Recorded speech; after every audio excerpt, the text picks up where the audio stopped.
practice at McCree Immigration Law. Her focus is on the litigation and permanent migration to Canada, particularly for those applying to remain in Canada on humanitarian and compassionate grounds due to lack of status or to overcome inadmissibility on medical or criminal grounds or on the basis of a misrepresentation. She represents clients in judicial review applications at federal court and at all levels of the Immigration and Refugee Board of Canada.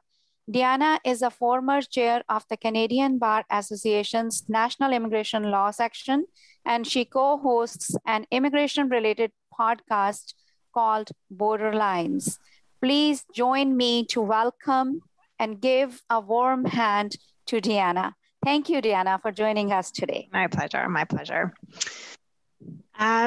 So I just wanted to start by thanking Baljinder and everybody at LSS for inviting me back to this session. I've done this session and several like it over the years, and I feel like it always kind of keeps me real.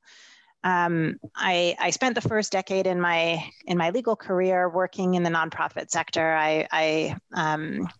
I ran a not-for-profit called the West Coast Domestic Workers Association straight out of law school, and so I'm very familiar with working in the not-for-profit community and the challenges that one faces in that world. And so the reason I mention that is just because I know this has been an extremely trying year for everyone, and for outreach workers in particular. I really appreciate how challenging this has been. And so I just, first of all, wanted to begin by communicating my extreme thanks and appreciation to all of you for all the work that you have been doing. So really what I'm hoping to accomplish today is really my experience of this past year has been that I feel a little bit like I have felt sort of under attack by the changes in immigration law, which have been so fast and so furious and so kind of disorganized and unstructured that I kind of wake up every morning and I'm like, I feel like I'm waking up to an entirely new world of immigration law. And I study it. I am immersed in it completely all the time, every day. And so it's been incredibly overwhelming. In the face of that, my clients are incredibly vulnerable people whose entire lives depend upon these changes.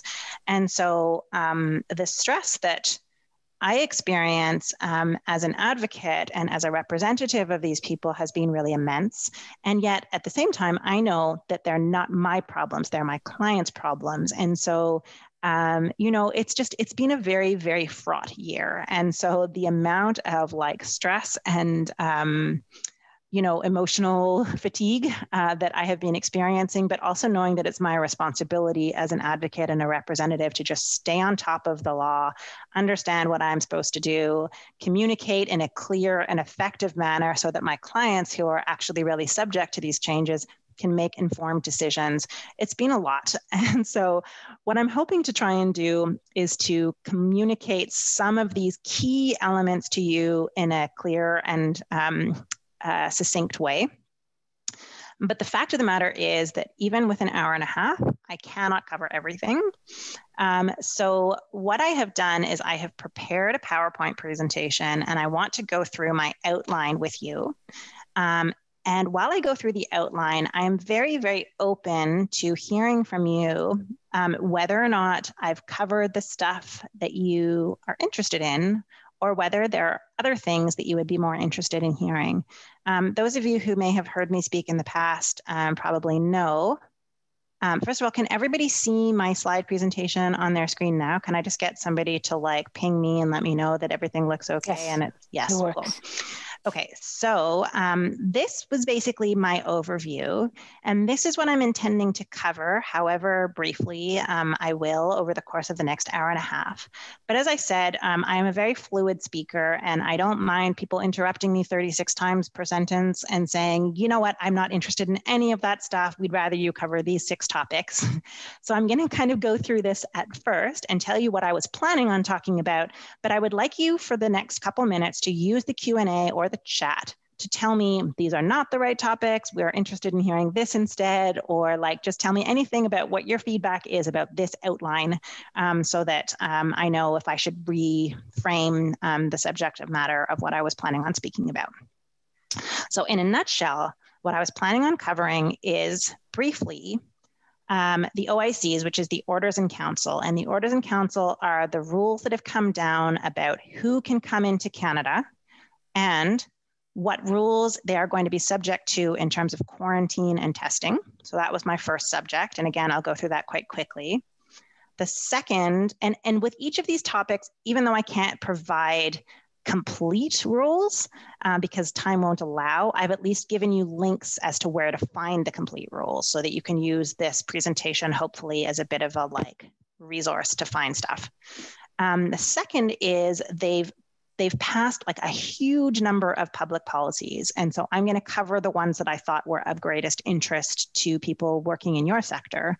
Number one is that there was a policy about people who were out of status, how they can get back into status because they've made the rules a bit more flexible. And so I'm going to cover that policy. The next is the policy that they made for people to be able to change employers more easily than usual. And I'm going to discuss that policy. The third is, the fourth is about normally workers who want to become workers cannot do so if they're in Canada only as visitors, but they made an exception to that policy during COVID, and I'm going to talk about that policy. And then finally, they announced just in the middle of April, a number of programs where temporary residents could become permanent residents, and these applied to essential workers and international graduates of Canadian schools. And so I'm going to talk about those programs a little bit.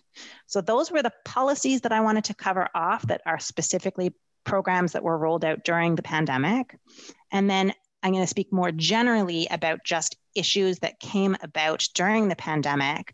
And these are like what happened during the visa office closures, where are we around that? I'm going to talk about the impacts on closures at the board, at the courts, and how that has impacted litigation around immigration. And then finally, I wanted to talk about what's happened in terms of overall delays in processing in citizenship, in spousal sponsorship, with caregivers, and then just some weirdness around biometrics. And so that was kind of the overall framework of what I wanted to provide. And then I was going to try and do Q&A. So it's a lot to try and pack into an hour and a half, but that was generally the idea. And so I'm going to look at some of your comments and see whether or not you guys have any thoughts about whether or not that's not the right stuff. And so let's see what you have to say. So somebody said to point at the moving mark. Oh, is the mandate to offer better protection, to offer clear guidance? Okay, so I love this question. To provide better needs. Okay, so I got that one, and I'm going to probably start with that. And now, is there any other question other than that one to LSS people, or is that the only additional comment that somebody wanted me to cover, is to talk about the mandate as opposed to just the policies?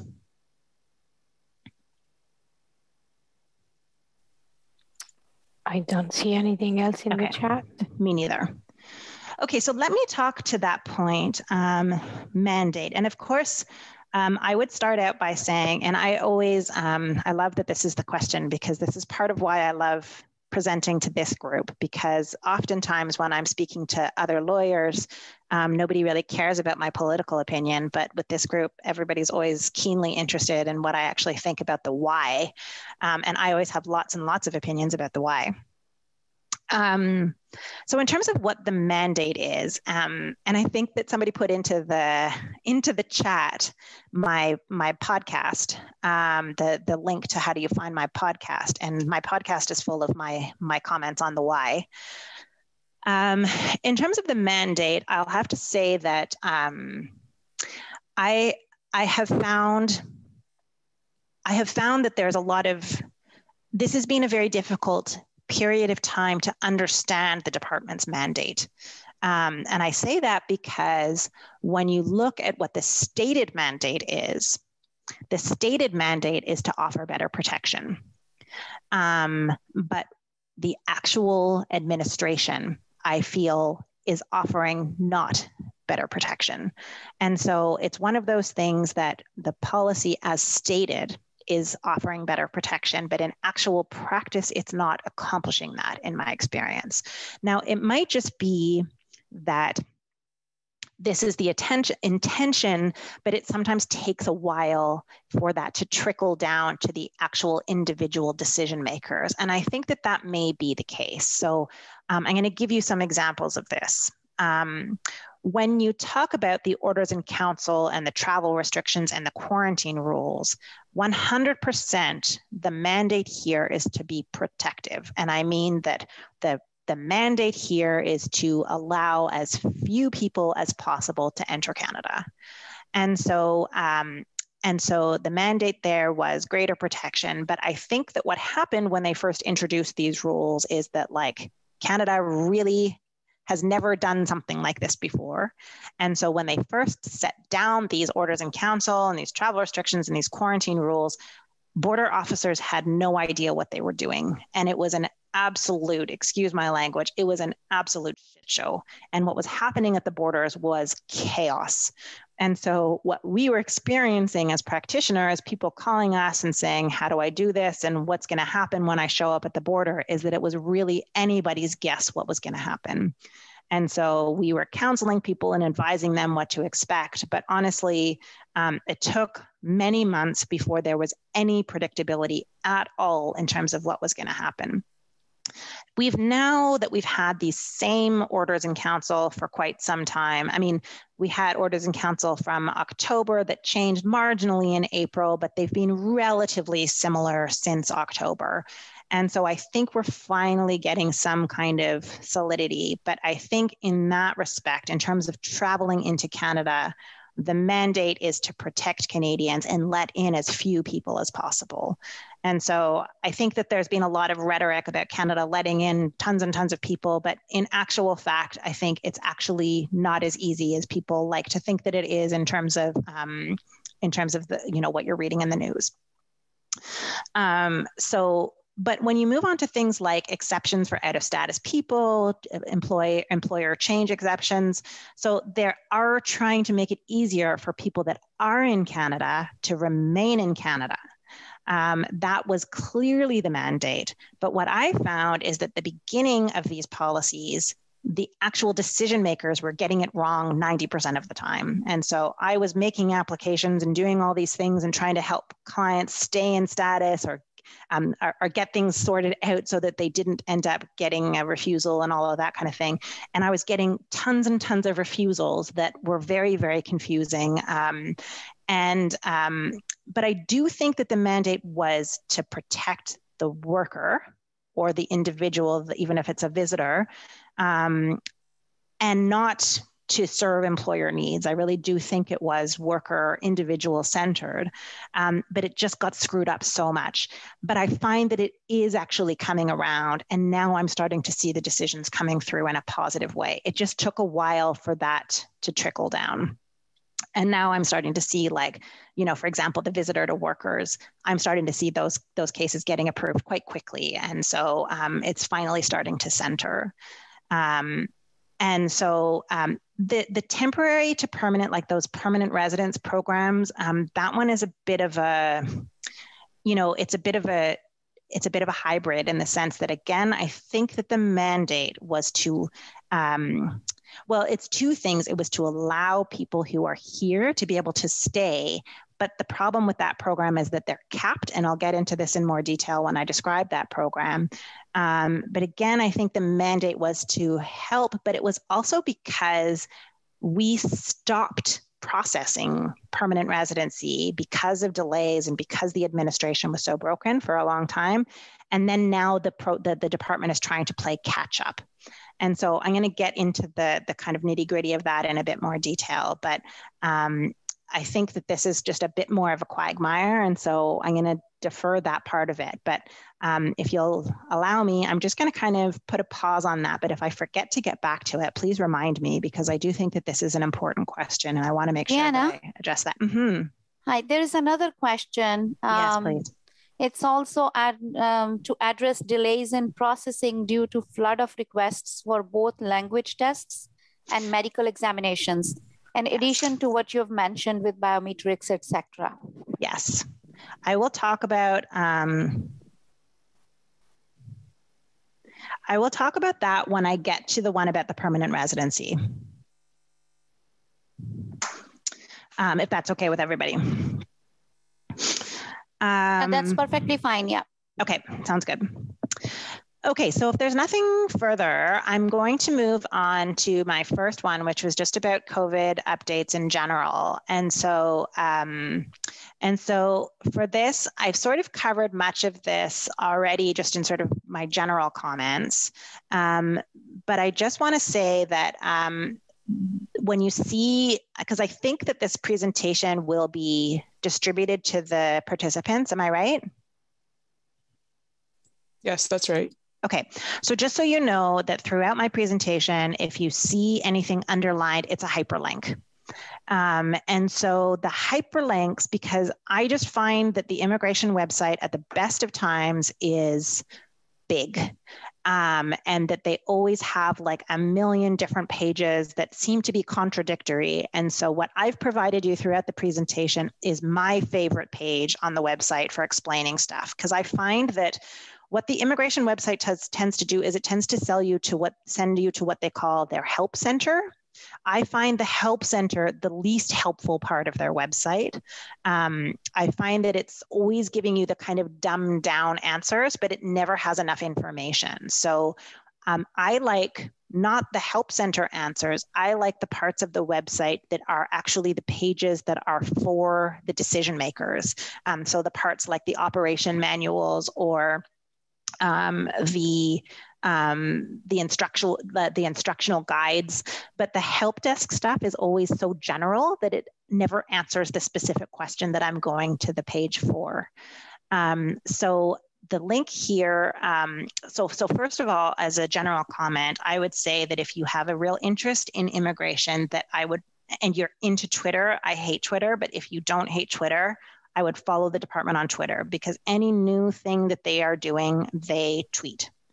And so that's one tip, not for me, but for people that aren't so tech stupid.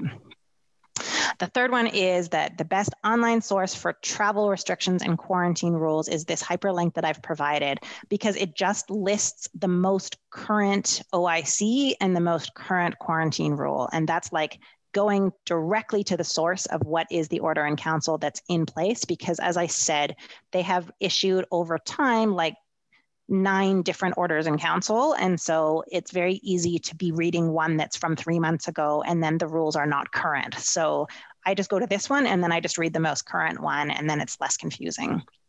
And then, as I mentioned, there are like a million public policies, and this link that I've provided in my 4th bullet is the complete listing of all of their public policies, and they're listed in chronological order by date. And this again takes you directly to the source rather than just the interpretation of the policy. So I like this best. And then the final point that I'm making here is that there's a large margin for error. I said at ports of entry, but in fact, it's not just at the ports of entry, it's even in inland decisions.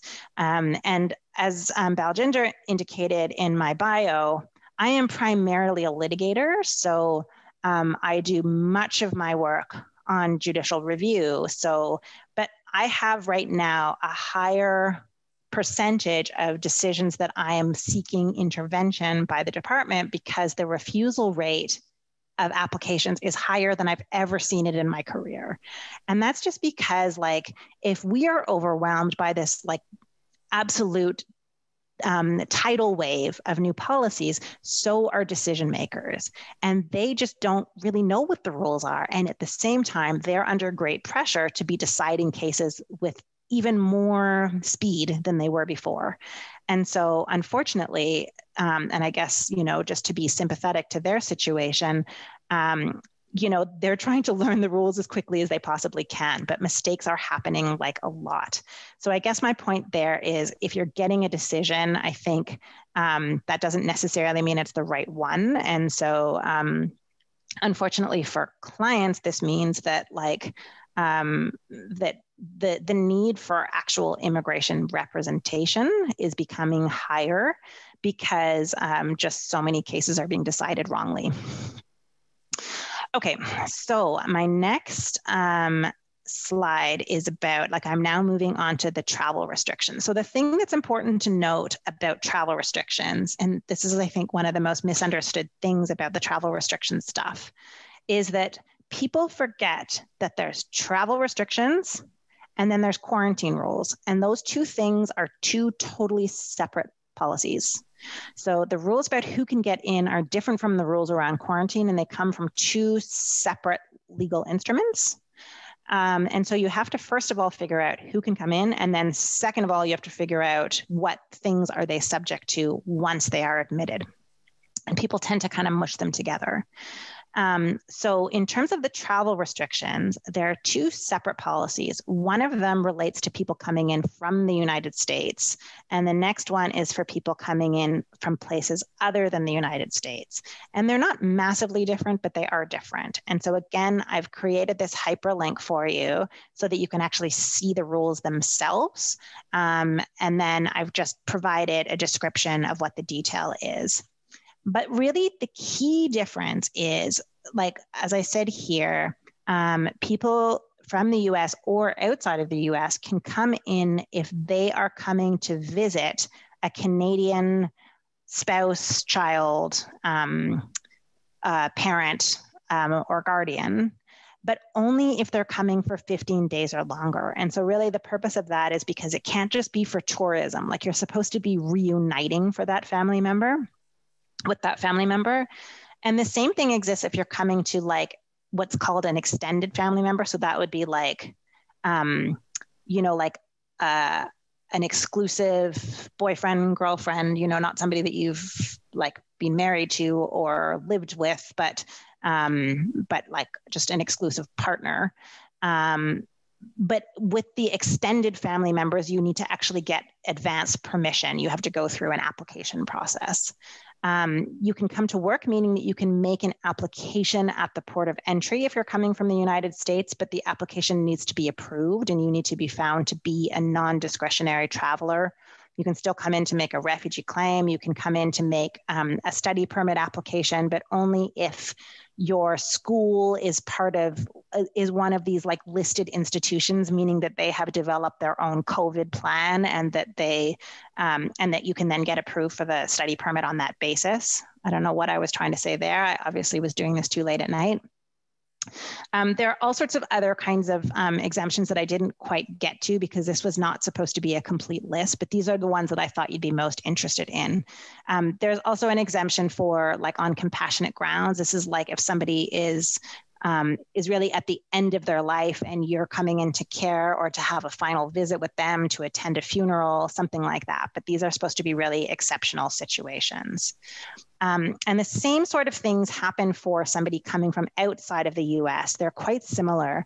The difference is that in terms of the study permit and the work permit, you need to apply first to a visa office and get an approval. So you cannot make a port of entry application the way that you could if you were coming from the United States.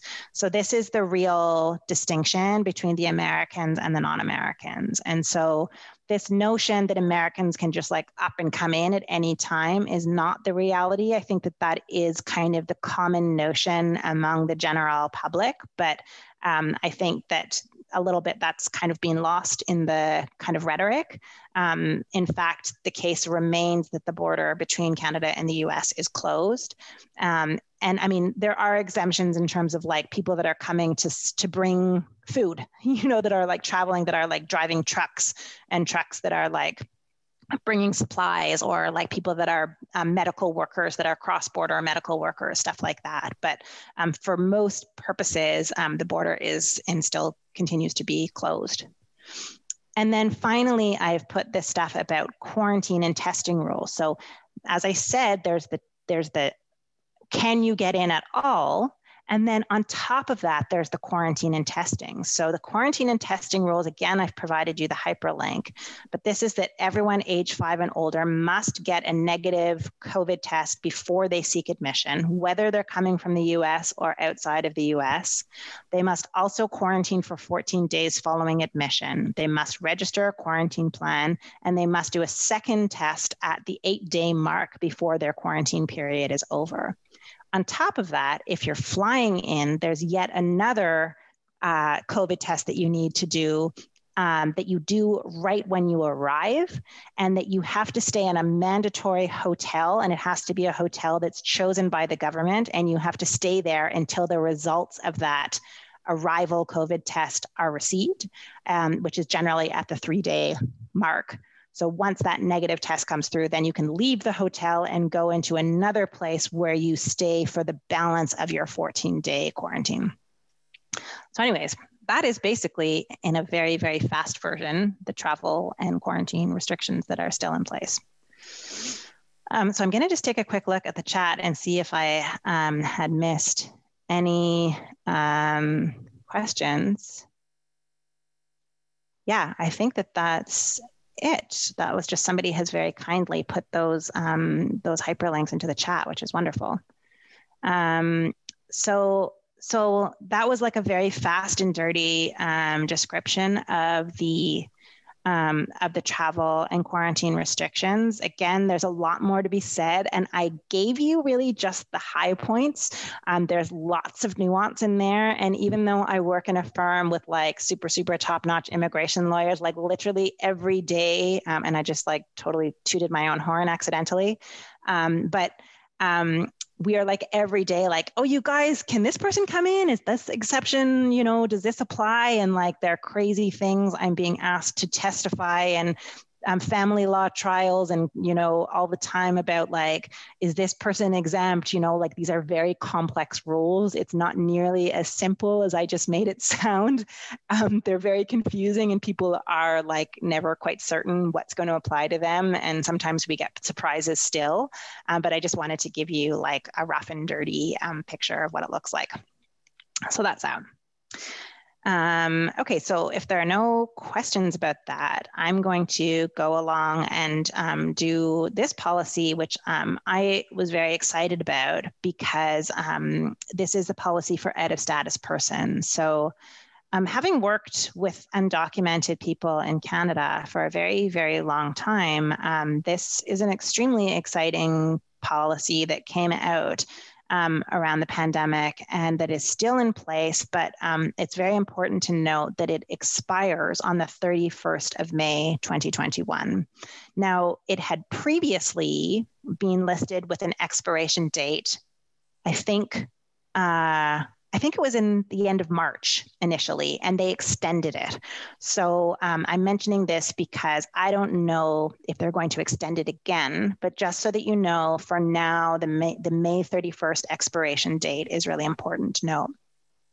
But just for background, just so people, in case you don't already all know, is that temporary resident status in Canada always has a very specific expiration date. And so that means, like, let's say if you're holding a work permit, the work permit will always say, this is the issue date and this is the valid until date. And the valid until date means that if you don't apply to extend your status before that valid until date, then suddenly you become out of status. Similarly, let's say I'm a British person, and I come into Canada on, the 1st of January. If I just come across the border and nobody stamps my passport and nobody gives me any other document, the regular thinking, the general rule is that I am automatically being admitted for 6 months. So there's a common misunderstanding that, let's say I came in not from the UK, but I came in from a visa requiring country. So let's just choose, I've come in from India, and I had a multiple entry visitor visa from India that was issued for a 10-year period. And let's say that 10-year period expires in January 2025. If I came in on January 2020, my visit does not end when my visitor visa expires. It generally ends 6 months after the day that I entered. So that is when my temporary resident status expires. And lots of people misunderstand that. They think that the day on their visa is their expiration date, but in fact, it's not. It's automatically the 6 month period after the date of entry, unless, let's say, you got issued a work permit, you got issued a study permit, or they wrote something special in your passport.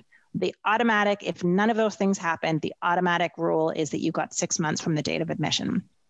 So my point here is that if you lost status on the 30th of June, 2020, normally the law would give you an extra 90 days to restore your status. Okay. And if you miss that 90 days, then you're just kind of out of luck. That's the normal rule. But what happened during COVID is that they said, we are going to grant an extended period of time for people to restore your status.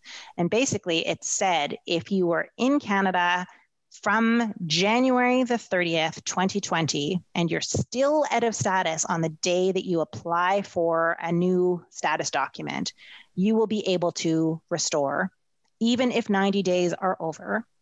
And this will be allowed until the expiration date of this policy. So this is an amazing thing. And again, if you have anybody who's out of status and was out of status from, like, if they lost status before January 30th, 2020, it doesn't help them. But if they lost status only after, so it's basically somebody who got stranded because of the pandemic, this is a cure-all kind of a thing. And there's a very specific process that they need to use when they make this application. And so follow it to the letter. And it's very, very finicky. Like, you need to submit an application, and then you need to do a separate thing where you go onto their IRCC web form and say, I'm applying under this policy and here's how I want you to do it. And then you submit that, and then it tends to be fine. As I said, a lot of them were refused at the very, very beginning, but now I've started seeing them all being approved. So it seems like officers are finally getting the trick of it. I'm just checking to see if those are questions. Okay, I think those are not questions, but just like more links and stuff like that. Okay, so okay, so that was the first one. And then the second one is facilitated job changes. So again, this one's cool. And mostly this one was introduced. And so I'm going to kind of go back to the very, very initial amazing question about what was the purpose of this. So the purpose of the last one was clearly that, like, they recognize that some people just like, so I'm going to go back to this one for 1 second, is that people got stuck, or people were here as visitors, and then like the pandemic hit and people just like kind of lost the plot and didn't extend and didn't know that they could and didn't know what to do. And they just stayed here and let their status expire. So the purpose of this was fully ameliorative for the person themselves. And so this was just a way for people to get back in status when they just got stranded, or they were afraid to get on an airplane during the pandemic. Or I had a lot of cases where people had come to bring their children to do international studies and then didn't want to leave them here. And so I did a lot of late restoration applications for the parents and stuff like that. So there. Facilitated job change. The mandate was, again, to help the individual, but I think it was also to help the employers. It was kind of a blended mandate here, because when the pandemic began, as you probably all know, immigration had to move to a remote workplace as well. And so their big, huge processing centers all of a sudden had to shut down because of their own worker safety issues. And suddenly they were trying to figure out how to process these big backlogs of applications with a remote workplace. And it took them a long time to figure out how to set up their employees to work remotely. And so essentially what happened is that nothing processed for months and months and months. And so at the beginning of the pandemic, they were publishing processing times for work permit applications of 8 and 10 months. So it was around that time in July that they issued this policy that is designed to allow people to change jobs even before their new work permit was issued. Because those of you who do have a lot of contact with temporary foreign workers know that for the vast majority of temporary foreign workers, their work permits say, Deanna can only work for McRae Immigration Law in the job of lawyer at her office in Vancouver. They're very, very specific. So let's say I got offered a job to work for Legal Services Society, and I needed to get a new LMIA, and then I needed to put in a work permit application so that I could switch and start working for LSS BC. And I now have to wait 8 months to be able to switch jobs. So this policy is designed to allow me to put in a request to immigration and say, hey, immigration, I've filed my work permit application. Can you please let me switch jobs while I'm waiting for that new work permit to be processed? And this request typically is to be processed within 10 days or less. Now, at the beginning of this policy, I found that 90% of them just got refused.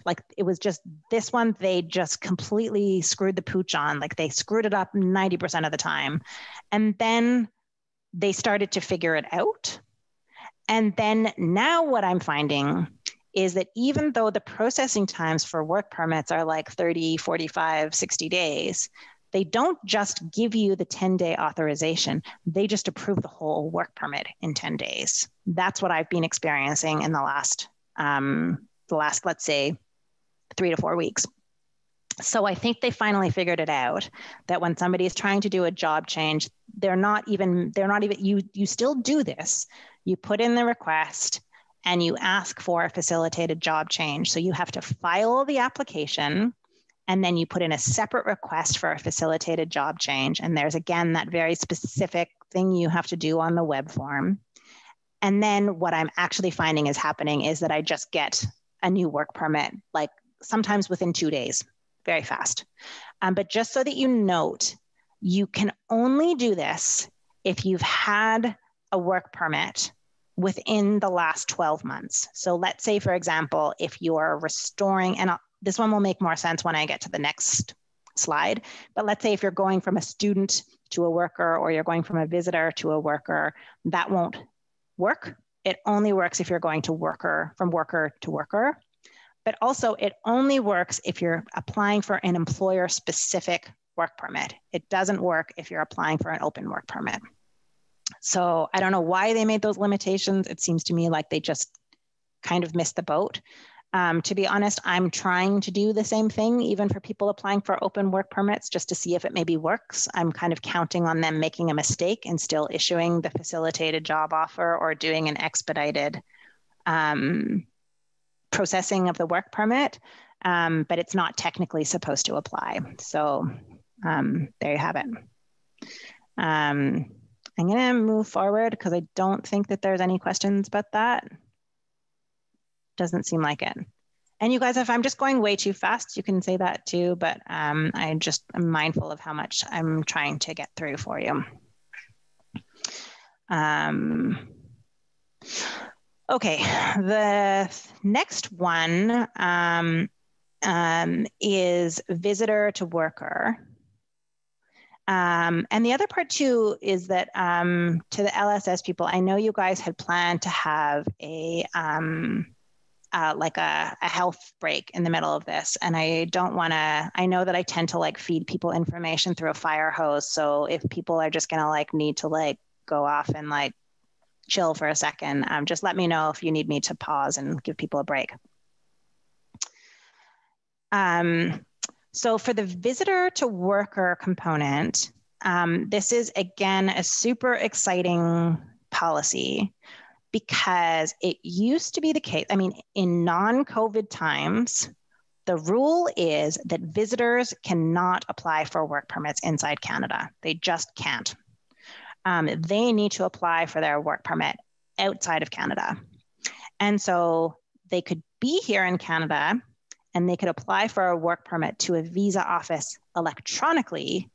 But if that application is approved, they would still need to physically leave Canada and go to a port of entry and try and make their work permit and collect their work permit at the border crossing or at an airport.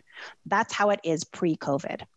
But this third facilitated process, I don't know why they've ever not done this before. Like, I don't know why this isn't the law all the time. But during COVID, they didn't want people leaving the country just to go to a border crossing because they don't want people to have to leave the country unnecessarily because of the travel restrictions, because of the quarantine rules. They want people who are here that want to work to be allowed to do that. This is for the best interest of the people who want to be here and working, and for the employers who want to employ those people. I think that the reason they've done it in the past is because they don't want people to bypass the visa offices. They want visa offices to be the place where foreigners with no status in Canada to apply. But also the issue is that when this was first introduced, the majority of the visa offices were like completely closed.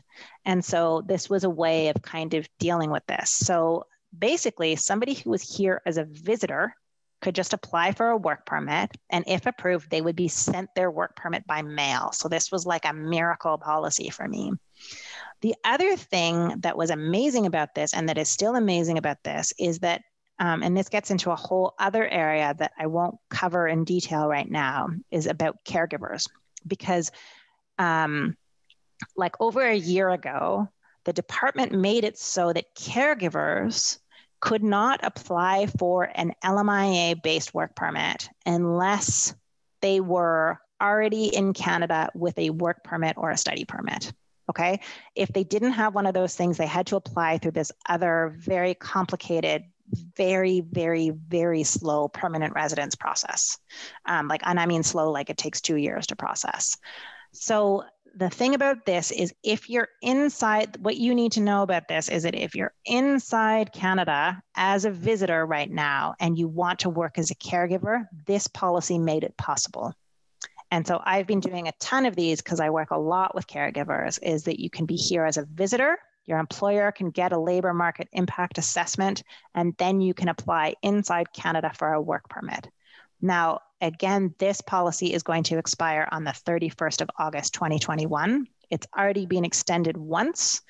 Whether it will be extended again, we don't know, but it's critical because if anybody is thinking about doing this, the whole LMIA process needs to be started. The other thing I just want to mention before I move away from this whole thing about these temporary worker policies is that they can be combined. So meaning that if somebody was out of status as a visitor, they could use this policy to get back into status as a visitor and then transition from visitor to worker. So again, there's some really cool things that can happen for people that are they feel like everything is absolutely hopeless. And next thing you know, they've got a work permit, they're working as a caregiver, and they might have a pathway to permanent residence. So I have been taking full advantage of all of these policies to kind of make immigration magic happen. So there's some really good stuff in these policies, I got to say. The beginning was a little bit rough and rocky, so I'm super glad that they extended them because now I do feel like decision makers, I just filed a case for a client who was out of status. We did a restoration to visitor and then a visitor to worker application, and both applications processed within about 15 days. And so, it was one of the more exciting moments. Maybe I just need to get out more, but that was my idea of a very good news story. Deanna, there's a question for you. Please. The question is, do you need a work offer to apply for the work permit? 100%, yes. Not only a work offer, this person needed an LMIA approval. And when I say LMIA approval, it meant that the employer needed to, do I need to minimize that screen, or does everybody see it, or just me? Might just be you, Deanna. Okay, sounds good. I think I somehow went all the way to my last slide and I didn't mean to do that. Okay, here. The employer needed to advertise the position for a full month. And then the employer needed to apply for this thing called a labor market impact assessment. And this process is kind of a nightmare. And when I say that, it's because they need to advertise on 3 separate websites. They needed to, they needed to demonstrate that none of the other people who applied for the job had the appropriate skills. Like, I'm not saying that this is not a big deal. It's a process for sure. Once they had finished doing that month of advertising, they needed to submit an application to Service Canada. And then that application processed within about 2 weeks. Now, when the application is submitted, as soon as the LMIA application is submitted, that's when I filed the work permit application and the visitor restoration and the work permit application, because you can file it as soon as the LMIA application is filed. And then in the work permit application, you just indicate, look, the LMI application is processing, and then you just indicate the system file number on the LMIA. Like, I'm getting a bit technical, but basically once the LMIA approval comes through, then they will ask you to send the hard copy. And then once they receive the hard copy, then they can approve the work permit. So hopefully that answers that question. So the last bit that I wanted to say it's not the last bit. There's this bit, and then I wanted to go on to the permanent processes. So maybe what I will do is I will talk about this bit, and then if the plan is still to do a pause, I will do this, and then I will do the pause, and then I will go on to the permanent residence processes, the TR to PR program. But for this, I just wanted to say, mind you, I mean, this might be a good moment for a pause too. If you guys think that this would be a good moment, what do you guys think over the LSS people? What do you think about this being a moment for a pause? Yeah, I think we can take a pause. Yeah. And restart again. Yeah, sounds good. So we can take a pause for 5 minutes. Okay, so I always feel a bit apologetic by the way that I go at these presentations, because I know it's like a shotgun. I'm just like firing. But here I go. I'm jumping right back in. And the next subject I wanted to cover off was to talk about just other weirdness. Basically, that's this section. And then the final one I was going to talk about was the new TR to PR processes that are out there. But this is just kind of this random thing that I'm going to cover off, which is just strangeness around processing delays and other anomalies, COVID related. So the first subject here is about what happened to citizenship.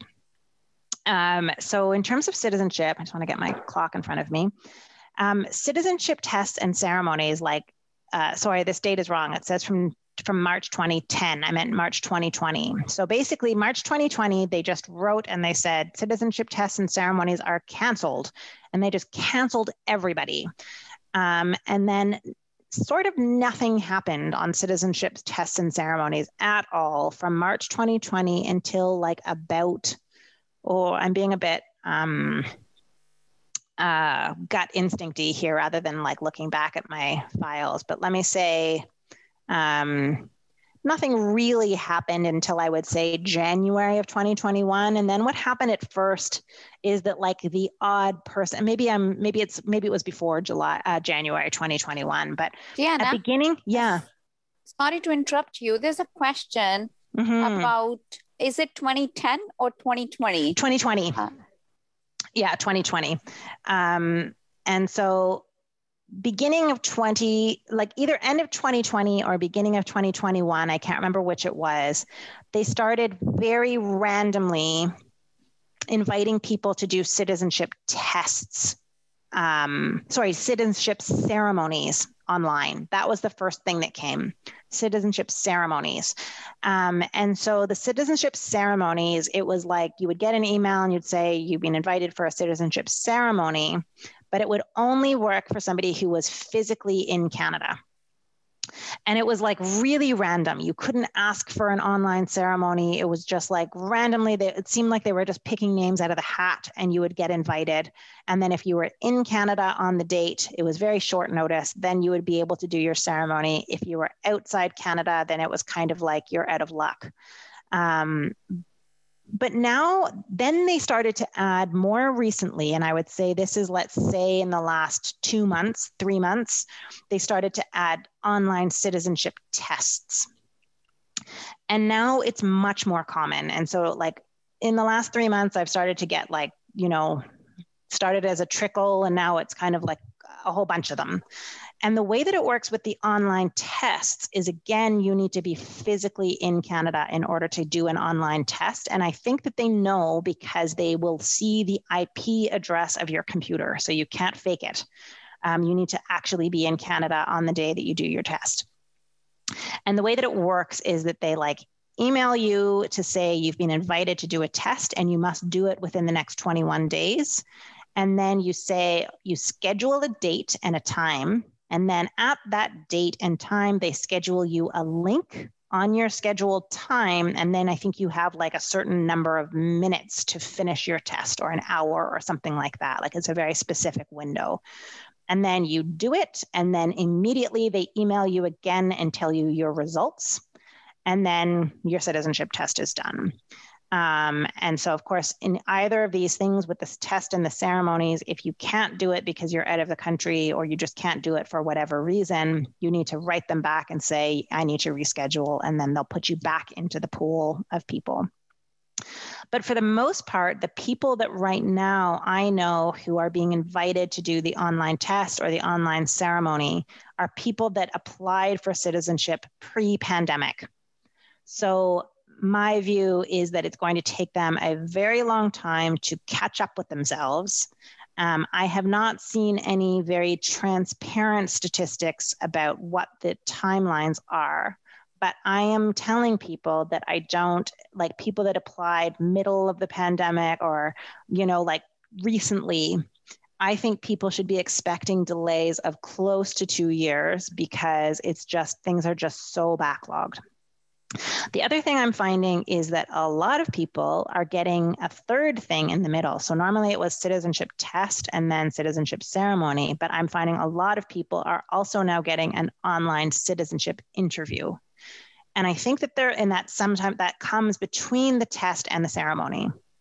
And I think that the reason they're doing this is because of program integrity concerns, that because so many of the tests and ceremonies are online, that they're also doing more interviews just to make sure that there's like an actual human being connected to these applications.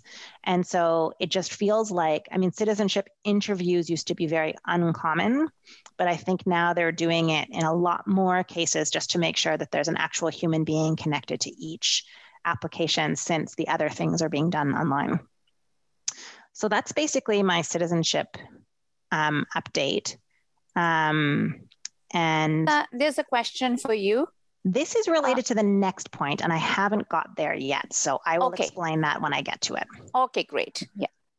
So in-person landing. So what used to happen is that, let's say somebody applied for permanent residency. What used to happen is that when they got to the end of their process, they would receive in the mail a piece of paper called a confirmation of permanent residence. And then they would be required to take that confirmation of permanent residence document, a physical document, to an immigration officer. And they could do that in one of two ways. They would either schedule a meeting at an immigration office in their city, or they would show up at a border crossing or an airport. And then they would show the document to an actual human, and the actual human would sign that document, and then they'd be landed. So that's how it's happened, like for the length of time that I've been an immigration lawyer. Now what's happening is that typically what happens is somebody is at the end stage of processing, and then they will get in. So it's actually changed like in the last like 2 or 3 weeks. So I'm telling you what it was up until 2 or 3 weeks ago, and then I'm going to try and fudge this through what's happening now because I don't fully understand it yet. But what was happening up until 2 or 3 weeks ago is that they would get an email that said, "Where are you?" And then the person replies and says, "I'm here at my house on Hornby Street in Vancouver." And then they would get an email that says, "Congratulations, you're a permanent resident." And we call that in my office the poof email. Poof, you're a permanent resident. And so no confirmation of permanent resident document, no in-person meeting, no signature, just poof. And so my clients like to talk about their poofed too. So when you get poofed, and so this is now our new lingo that we use around the office. So he got poofed and then da-da-da. So that's what I mean by no in-person landing. That's what was happening up until very recently. Then 2 weeks ago, my clients started getting emails that said, "Please create an email, a login with the PR confirmation portal." And so this is the very, very new thing that has replaced the poof email. And I'm finding that still some people are getting poofed and some people are getting this confirmation of landing portal. And what seems to happen there is that you create a login where you say, "Here's where I am.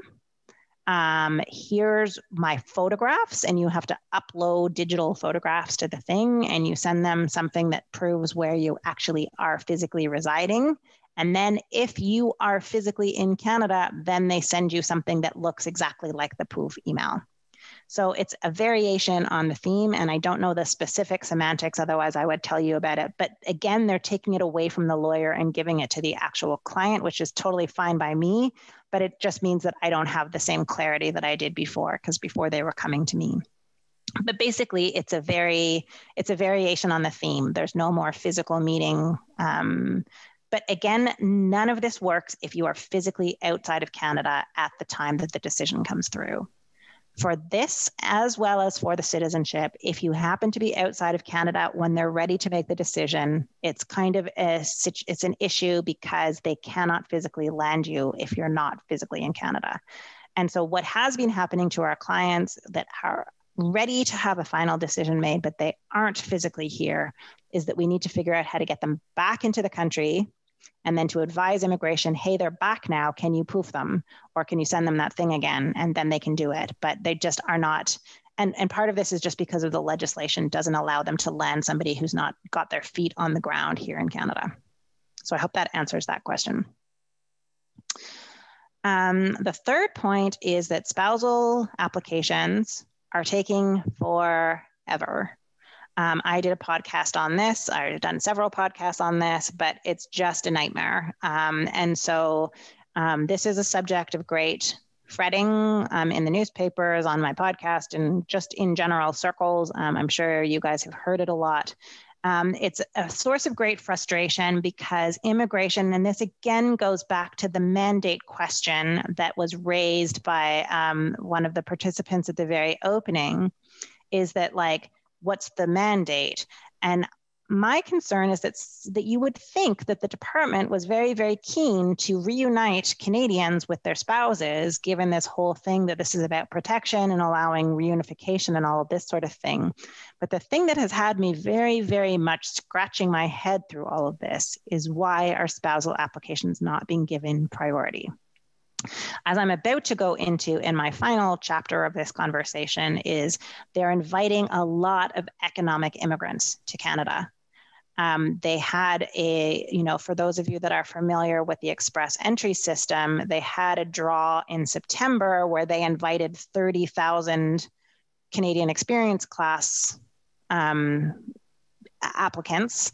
And then through these programs I'm about to get into, they invited an additional 90,000 permanent residents in Canada. So they're saying, you know, we want more people so that we can get our numbers up.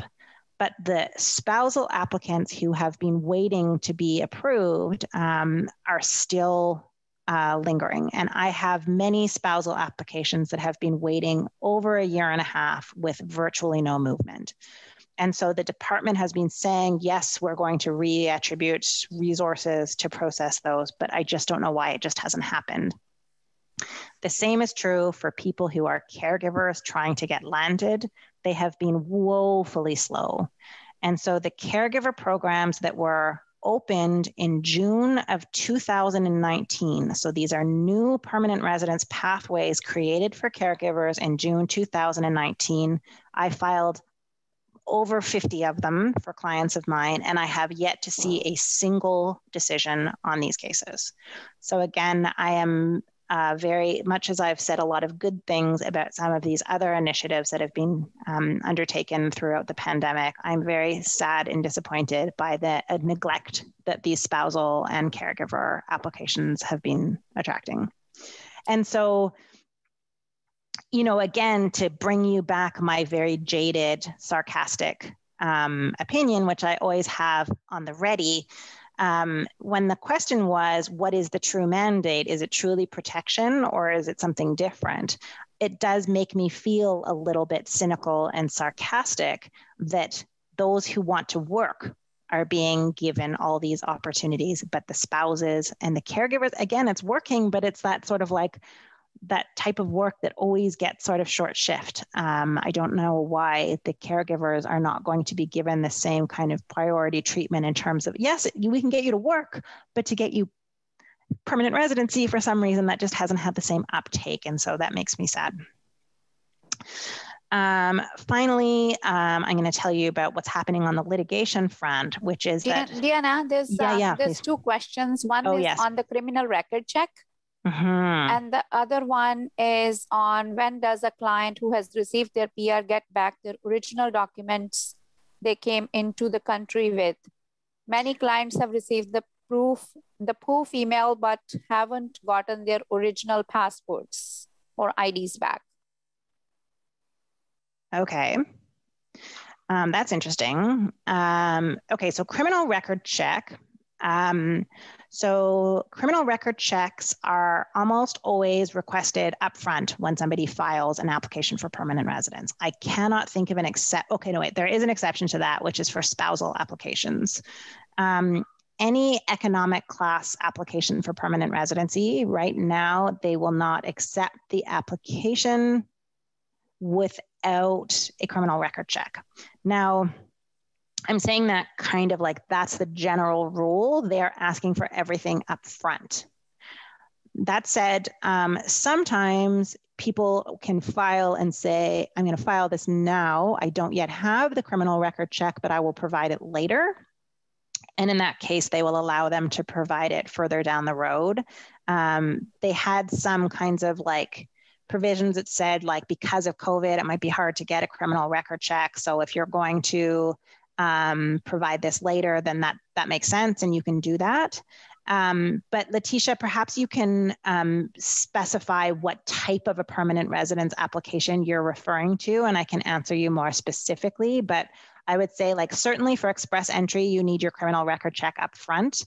You know, for these new permanent TR to PRs, you need them up front. Spousals, they ask for them to be upfront, you know, and again, like some people are saying to immigration, I can't get it upfront because of the pandemic, but then you just need to provide it as soon as you can. Oh, a citizenship application. Citizenship applications, you know, so citizenship application, you only need to provide a criminal clearance if you've been outside of Canada for more than, I can't remember what the number of days is. So you're talking about somebody who has been outside for those specific number of days. Because it's like you have to be outside for like, I can't remember what the number is. I'm really bad with numbers, but like if you've been outside of Canada for like 100 and something consecutive days, then you need to provide a criminal clearance. But otherwise, you don't normally need criminal clearances for a citizenship application. I'm going to move on. And then if you want me to go back to that, I will, if I've missed something. So in terms of the PR with original documents, so I'm interested in this question, Leslie, because most people, I'm confused why this person, I think that because typically now when they're issuing the poof email, they're not requesting the original passports. They're poofing people without asking for their original passports now. So that said, some people kind of got caught between, they got caught between two systems. So to explain what I mean, sometimes like when immigration rolled out this new system, like the way that it used to work for people who were visa requiring. So let's say I was coming from Kenya and I was becoming a permanent resident. It used to be the case that they would ask me to send my original passport and my photographs. And then after I sent those, they would send them back to me with my confirmation of permanent residence. But then they moved to the poof email. But now that they're doing poof emails, they don't request the original passport anymore. The reason they used to request the passport is because they used to put the visa, the PR visa, into the passport so that you could travel to Canada. But now if you're inside of Canada already, they don't insert the visa.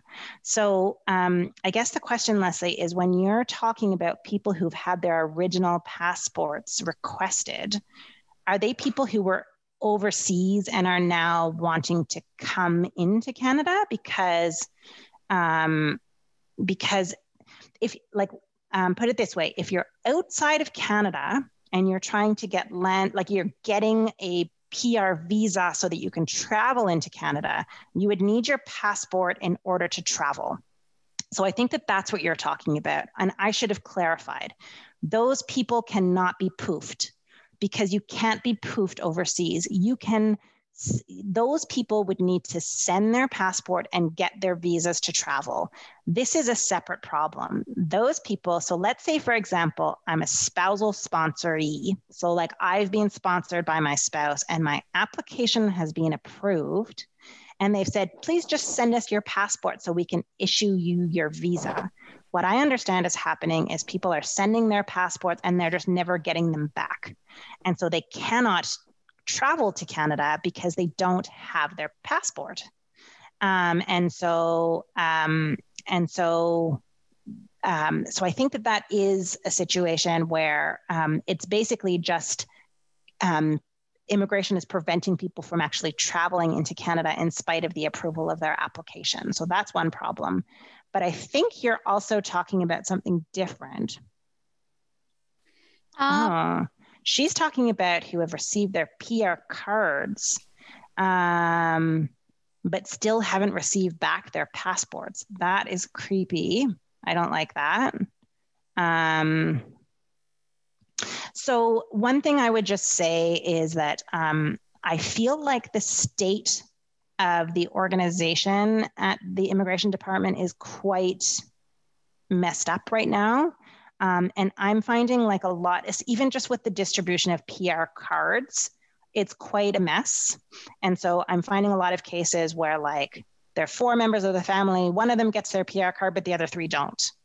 And so I'm doing a lot of troubleshooting for people. And most of what I'm doing is, I know it's the answer nobody wants is to actually call somebody at the call center. And I say nobody wants that because when you call the call center, it will take you like 100 tries to get into the queue, because like most of the time there's too many people calling that you can't even get into the calling queue. And then when you get onto the queue, you have to wait for like an hour. But when you actually get onto the phone with somebody, they'll say, oh, we sent the card, but it returned without a sent, it came back. And in fact, I think that they didn't actually send them. I think that there's a lot of chaos going on.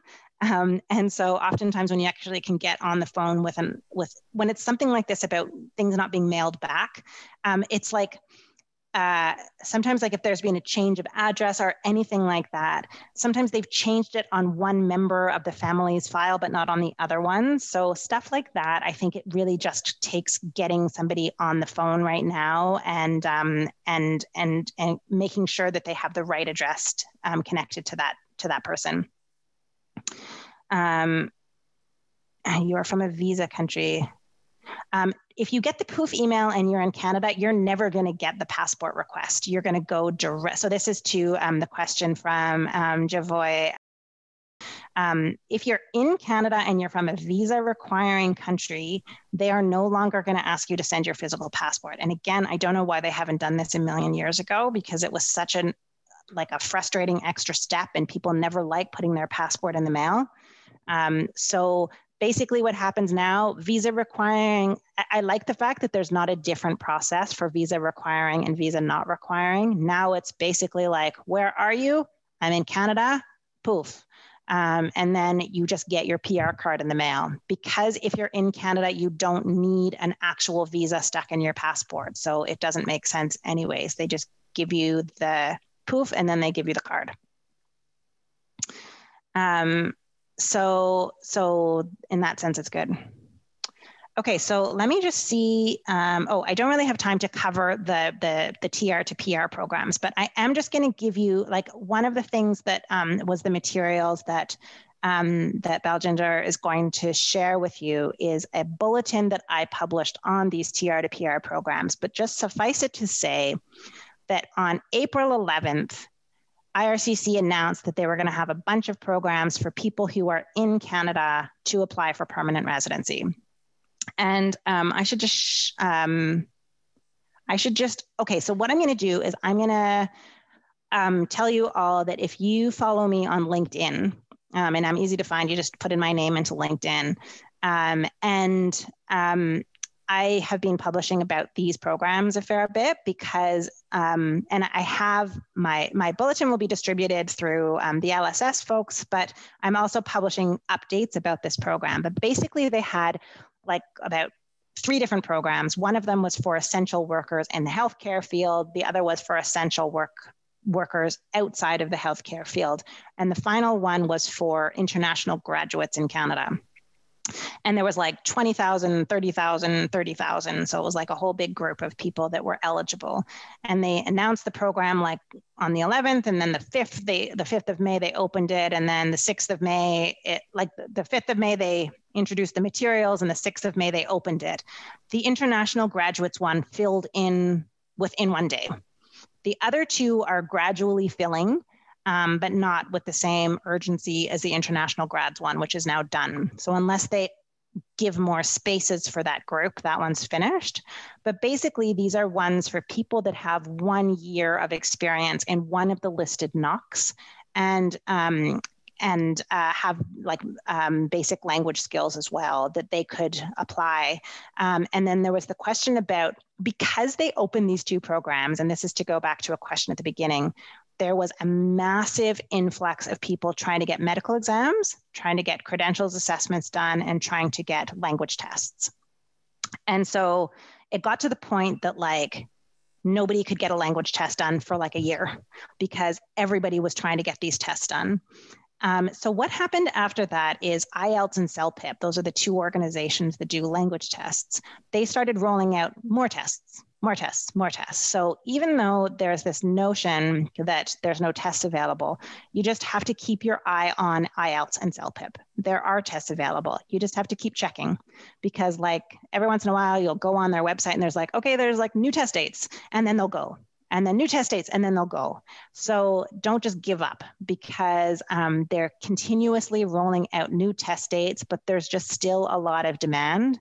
And so, you know, they're rolling them out gradually. So it's not that they aren't available. It's just that people need to stay on top of it, because those companies are just, I mean, I'm sure that they're making millions of dollars right now off of this crazy stuff. But they are available. They're just, you know, they're rolling them out slowly and surely. So the problem is you truly cannot apply for these programs without a language test. In terms of the medicals, what I'm finding is that if the program requires you to have a medical, but you cannot get scheduled for a medical exam, you can book a medical and just provide, when you upload your application, proof that you have a medical booked, even if you don't yet have your results. So I just wanted to get back and answer that question. I think I've answered the questions that were outstanding, but somebody can remind me if I haven't.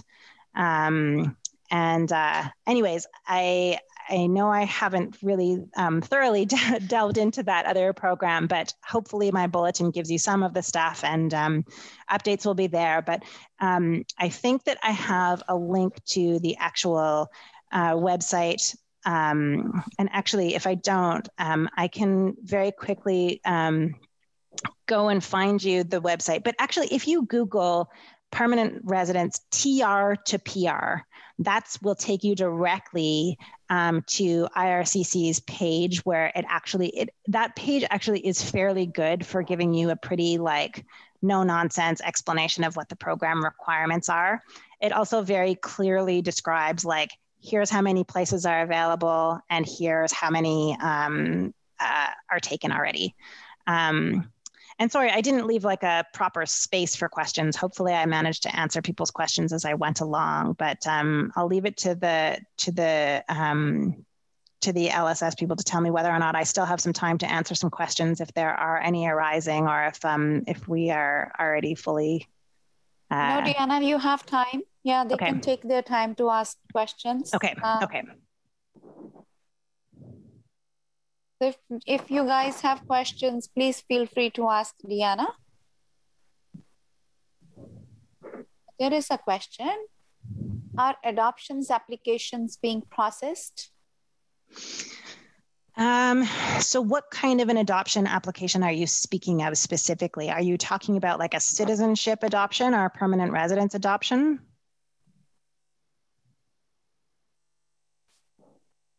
Do you know? Child. Yes, but do you know if the child is already adopted and they're applying for permanent residence? Is that what you mean?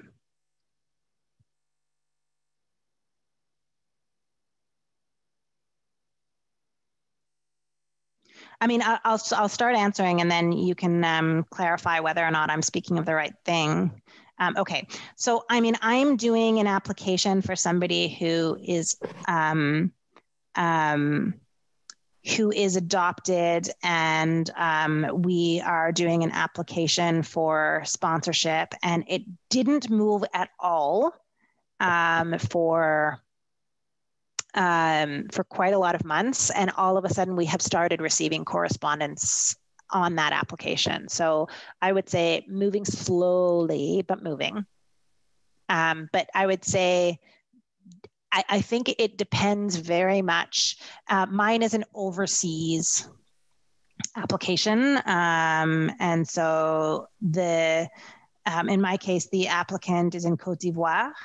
And so I think it very much will depend on the visa office. I think that the visa offices in Africa, I mean, the visa offices in India are a disaster for obvious reasons. So I think that there's still a lot of regional disparity. And I think that some of the offices where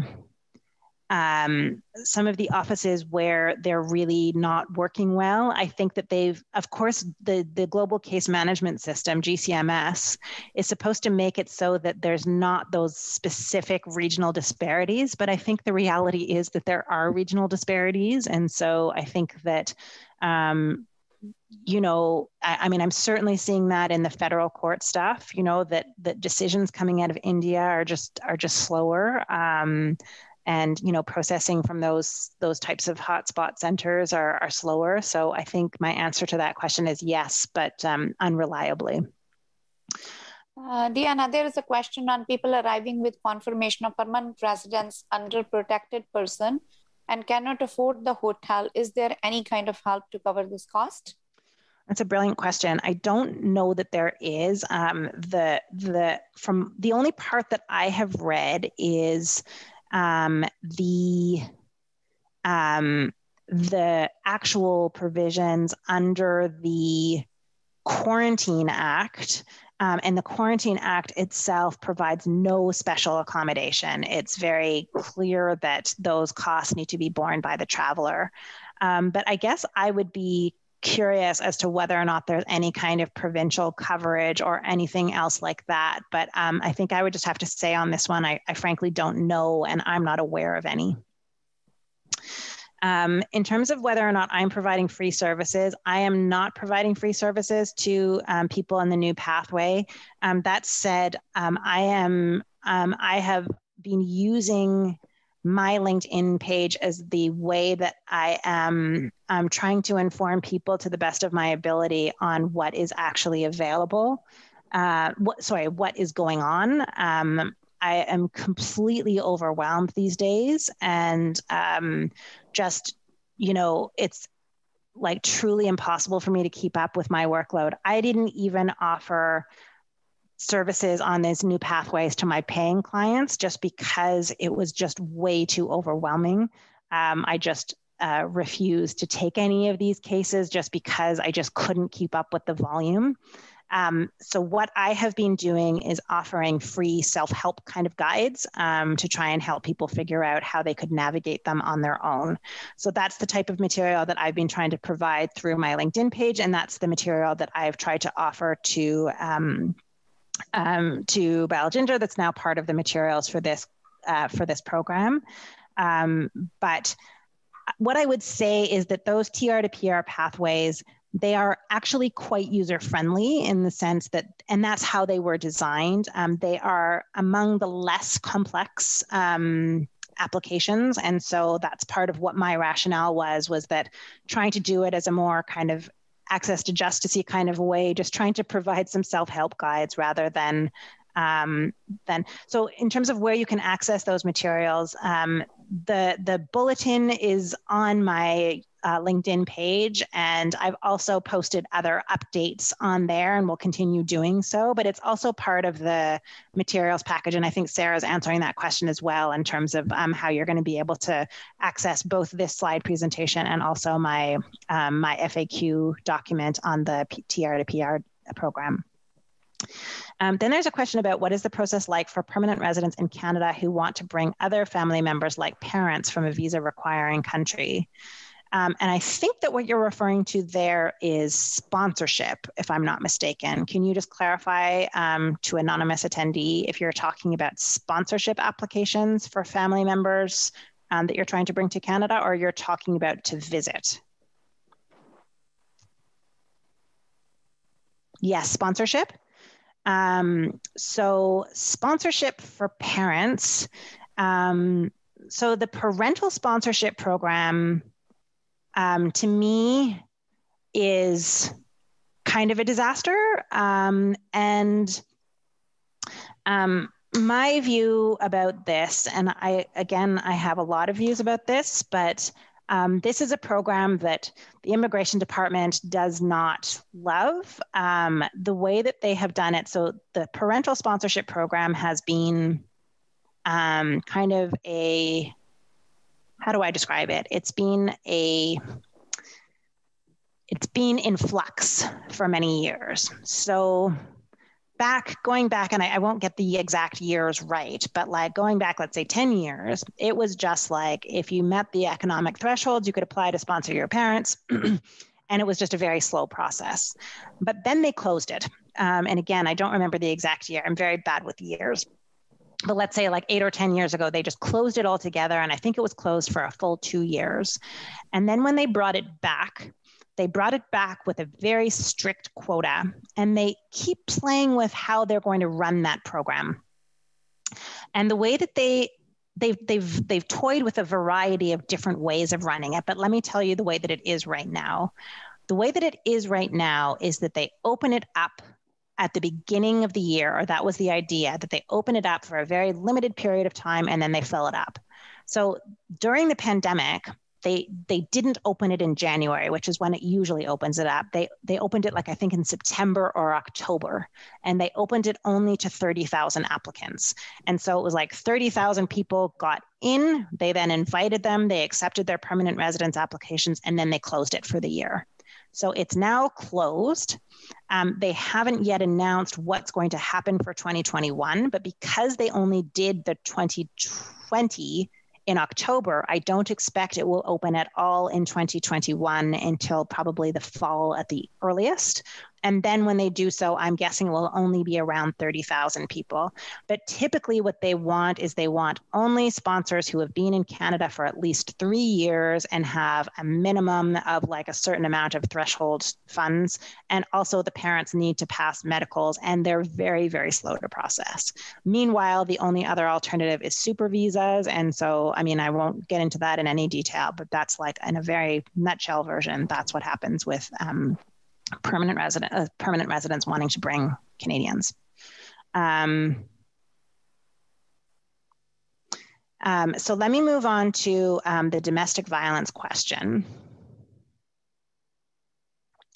I was wondering if a client under domestic violence can apply for a TRP as needs to have status in Canada to get financial support before applying for a refugee claim or humanitarian and compassionate. So Shanaz, you're talking about somebody who's in Canada and wants to get a TRP.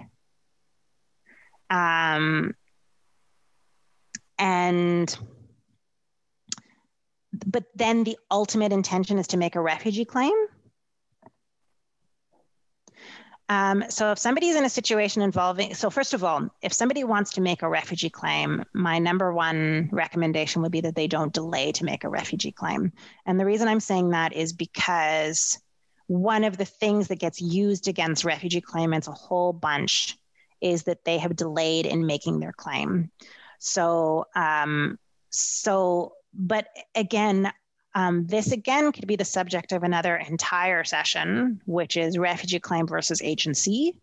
And this is maybe like, I know that there's another session being planned that is going to be discussed, that's going to be handled by my good friend and colleague, Kamaljeet Lahal. And I know that she, I'm sure, will have a lot to say about this subject, but we have a very, very bizarre system when it comes to determinations of refugee claims, TRPs, humanitarian and compassionate. For some reason, and this was the subject of a podcast that I recorded just yesterday, which is going to become online probably on Wednesday, which is that we have a very strange refugee system where you kind of need to decide whether or not you want to make a refugee claim. And when you've made a refugee claim, it, for the most part, precludes you from doing a humanitarian and compassionate application and precludes you from doing a TRP, but it does potentially give you access to a work permit and such things.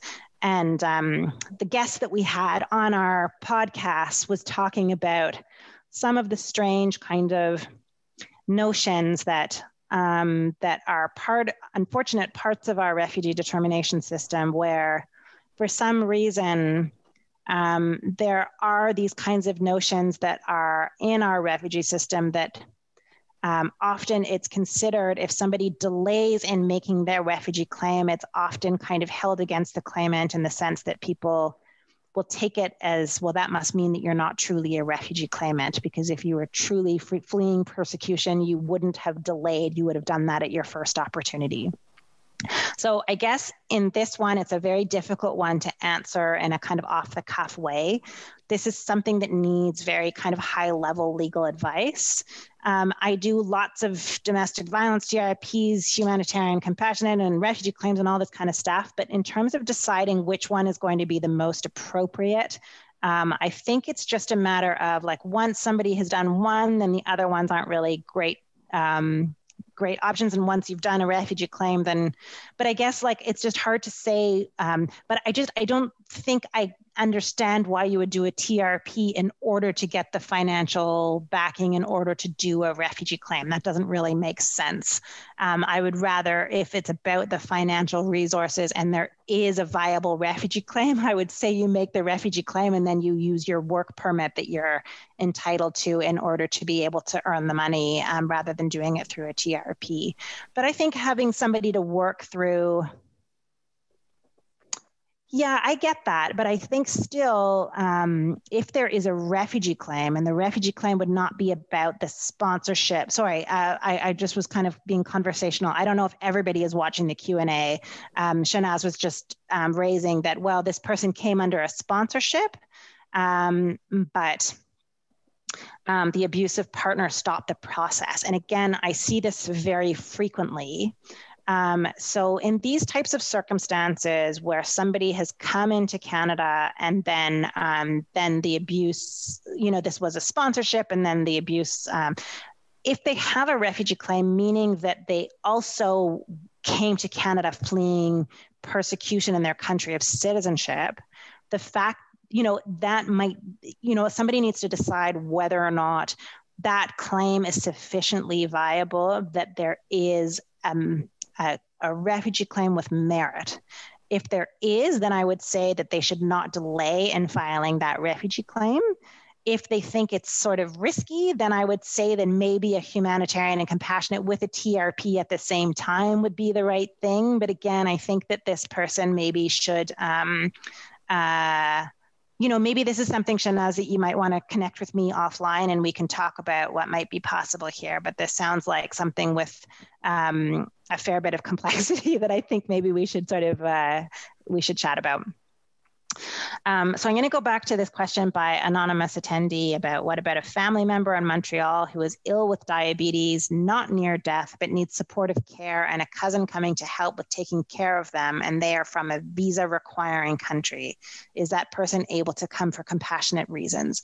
My read is absolutely no. A cousin is not included. So I think that this person may require a work permit. I don't believe, and I'm just going to go back on my own, because I don't think that they qualify as an extended family member under the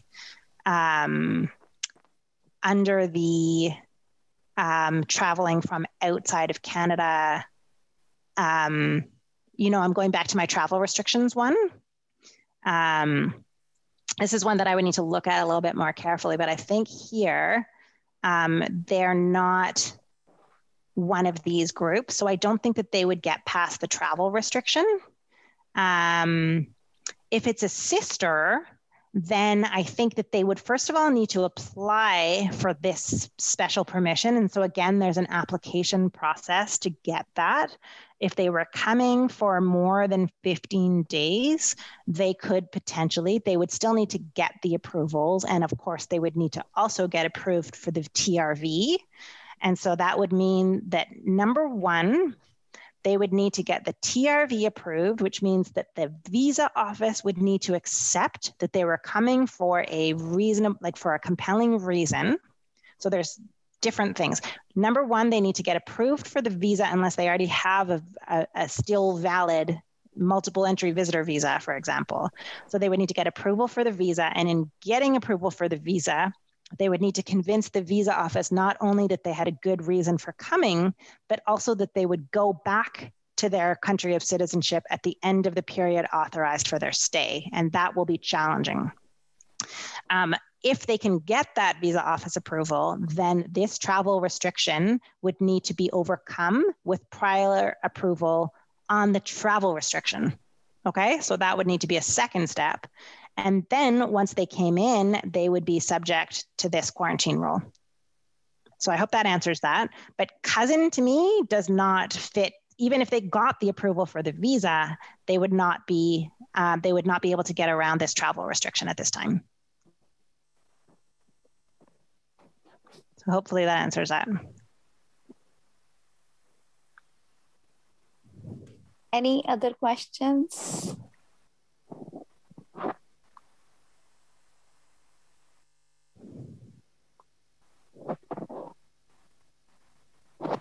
think at this point, we are ready to wrap up the session. Thank you, Deanna. Thank you so much for your wealth of knowledge. I don't know how you remember this much information. My God, you are a bank in immigration law. I must say that. I'm tired. I would say I am very tired. And sometimes I forget. I actually, the other day, I truly forgot my computer password. And so I think I'm like a cup, and that it spills out information that I think I don't need or I don't have space for anymore. So this is what's happening to me a lot during this pandemic. So this is the challenge. But once again, I just want to say to you all, I appreciate you all so much. I know this is super hard times, and I always like to do like a bit of a, rah for everybody. And I feel like, we're all in this together. And, I feel like we need to sort of appreciate the solidarity in these moments, because it's kind of what's keeping us all alive and sane. And I know that we're all very, very committed to the work that we do. And, I think it's good to kind of share this kind of power that that we get off of doing this type of work, and the good feelings, because it kind of keeps us motivated, even though this is very, very tiring times. Thank you, Deanna. And then there is a question about seeing Deanna again. You might see Deanna again in August. I'm trying to plan another session with her on live-in caregivers. Although Deanna is very, very busy, but we will try best to bring this session in August. There is another reminder for you. Please fill out the evaluation survey, as evaluations are very important for us and for the speaker as well. This is the only way we can tell how we can make changes to these sessions, although we are doing best in this pandemic time to bring the information and training for you. There is also a prize.